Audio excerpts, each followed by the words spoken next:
Olá, caríssimo telespectador da Rede Século XXI, obrigado pela sua audiência. Começa mais um programa Luz da Vida, neste primeiro dia da semana, domingo, dedicado à ressurreição do Senhor, dia de alegria e de júbilo, porque nosso Salvador triunfou sobre a morte. Que bom encontrá-lo diante do televisor nos próximos 30 minutos.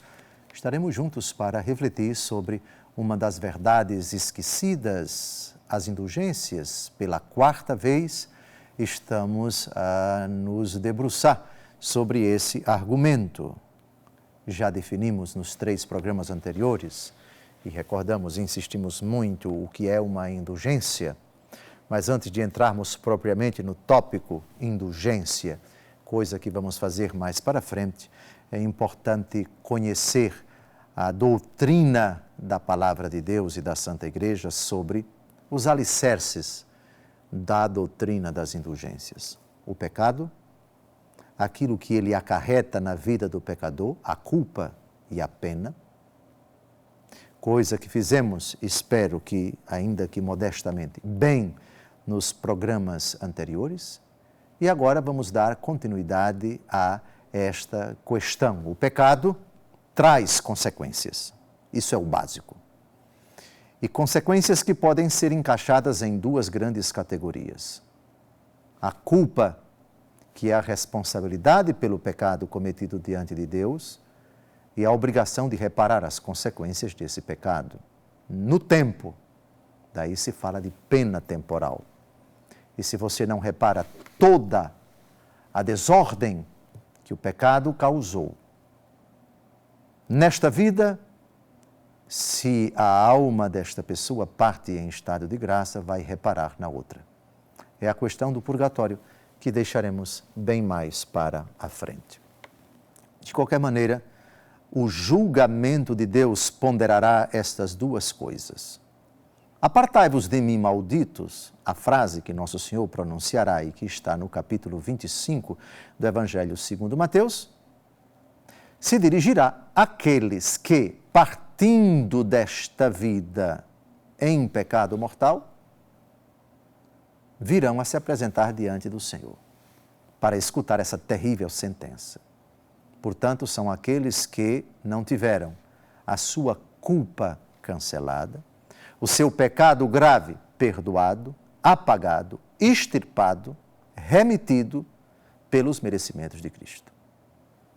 Mas para aqueles que tiverem a graça de partirem desta vida sem nenhuma culpa grave, portanto, em estado de amizade com Deus, em estado de graça, e tiverem reparado nesta vida ou na outra todas as consequências do pecado, pelos méritos de Cristo, a remissão temporal dos pecados já perdoados quanto à culpa, ouvirão dele: vinde benditos para o reino do meu Pai. Julgamento de Deus. Seria muito fácil se nós nos julgássemos. Ninguém iria para o inferno. Todo mundo iria para o céu. Mas como o juízo nosso não tem nenhuma relevância diante de Deus, nós seremos julgados por Ele. No credo, nós recitamos que o Senhor Jesus Cristo está sentado à direita de Deus Pai Todo-Poderoso, de onde há de vir para julgar os vivos e os mortos. Juízo dos homens, absolutamente irrelevante. Seja o nosso, seja o do autor do pecado, seja o dos outros. Irrelevante. O juízo decisivo é o juízo de Deus Todo-Poderoso. Primeira carta de São Paulo aos Coríntios, capítulo 11, versos de 31 a 32. Se nos examinássemos a nós mesmos, não seríamos julgados. Mas, sendo julgados pelo Senhor, Ele nos castiga para não sermos condenados com o mundo. É interessante. O Senhor nos castiga nesta vida para não sermos condenados na outra. Compreenderam a utilidade do castigo? Compreenderam por que aquele que ama castiga? O castigo de Deus deve ser entendido exatamente como a Escritura o apresenta, como uma pedagógica correção da parte do pai cujo filho é desobediente. A correção assume muitas modalidades de privação, de purificação, de expurgo, de mortificação, de sofrimento, de reparação. Por exemplo, se estás para trazer a oferta ao altar e ali te lembrares de que teu irmão tem algo contra ti, deixa sem demora a tua oferta no altar e vai primeiro reconciliar-te com teu irmão. Estou citando literalmente Mateus capítulo 5, de 23 a 25. Faz sem demora este caminho, para que não aconteça que o teu adversário te entregue ao juiz, o juiz te entregue ao carrasco e o carrasco te ponhas em prisão. Ponto. De lá não sairás, em verdade eu te digo, até que tenhas pago o último centavo. É ou não é um castigo? Você adquiriu uma dívida, um débito, você adquiriu um litígio, você se indispôs com o seu adversário, entenda-se, esse adversário é Jesus. Vai reconciliar-te com ele. O pecado causa um débito, uma culpa diante de Deus e também a obrigação de reparar o mal cometido. E devemos nos reconciliar com esse adversário, que é Jesus, sem demora, enquanto estamos a caminho, diz o texto, literalmente, para que não aconteça que ele te entregue ao juiz. O juiz é o próprio Jesus. Quando ofendemos Cristo, ele se torna nosso adversário. E quando formos entregues ao juiz, o juiz é aquele perante quem haveremos de prestar contas dos nossos atos, segundo aos Coríntios, capítulo 5, versículo 10, porque haveremos de comparecer diante do tribunal de Cristo quando prestaremos contas dos nossos atos. Ele virá para julgar os vivos e os mortos. E seremos colocados em prisão, de onde não sairemos até termos pago o último centavo. Castigo. O Senhor nos castiga provisoriamente, nesta vida ou na outra, para que não sejamos condenados ao fogo do inferno. Compreenderam aqui o papel da pena temporal?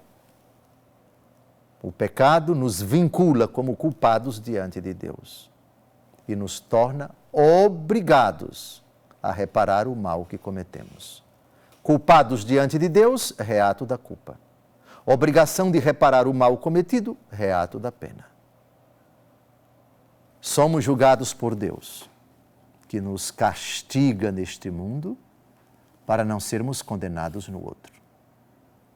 Aqui está uma ideia crucial, uma ideia fundamental da teologia da graça, da teologia da bondade de Deus, da doutrina bíblica e da tradição da Igreja sobre a misericórdia de Deus, que uma vez violada, não deixa de ser bondosa para com o pecador arrependido, mas, por outro lado, obriga o pecador, pelos méritos de Cristo, a reparar o mal cometido. Essa doutrina é profundamente condizente com a misericórdia e a justiça de Deus. Se Deus fosse apenas misericórdia e dissesse, está perdoado, está tudo resolvido, isso feriria a sua própria justiça. A misericórdia de Deus é justa e a justiça de Deus é misericordiosa. O julgamento de Deus em nenhum momento conflitua ou causa conflito entre justiça e misericórdia. Na profecia sobre o Messias, no capítulo 11 do profeta Isaías, versículos de 1 a 3, um rebento de Jessé brotará, sobre ele repousará o Espírito do Senhor. Nós temos, após os 7 dons do Espírito Santo, que a tradição da Igreja aqui enxerga, os 6 e na Vulgata também o dom da piedade, vamos ver esses dons, nós temos uma afirmação do julgamento de Deus que não julgará pelas aparências. Isaías capítulo 11, de 1 a 3. Um renovo sairá do tronco de Jessé. e um rebento brotará de suas raízes. Sobre ele repousará o Espírito do Senhor, Espírito de sabedoria e de entendimento, Espírito de prudência e de coragem, Espírito de ciência e de temor do Senhor. Sua alegria se encontrará no temor do Senhor. Ele não julgará pelas aparências e não decidirá pelo que ouvir dizer. Aqui está uma doce e, dependendo da pessoa que escuta, cruel realidade. O Senhor será imparcial na emissão do seu juízo. O Senhor não julga pelas aparências. Aqui, o aspecto externo daquilo que é visto, daquilo que é ouvido de qualquer pessoa, isso é irrelevante para Deus. Como é irrelevante o conceito das pessoas, a fama das pessoas, o que os outros dizem sobre as pessoas, o seu julgamento será imparcial, objetivo, mais do que em cima dos atos, as intenções dos atos. Ou seja, o Senhor julgará a partir de dentro. A partir daquilo que o próprio Jesus diz, entra no teu quarto. E Deus que vê aquilo que está oculto, te recompensará. Sim, amados irmãos, este é o julgamento de Deus, que considerará todos os aspectos da culpa e também da pena. Culpa, a responsabilidade pelo ato do pecador diante de Deus.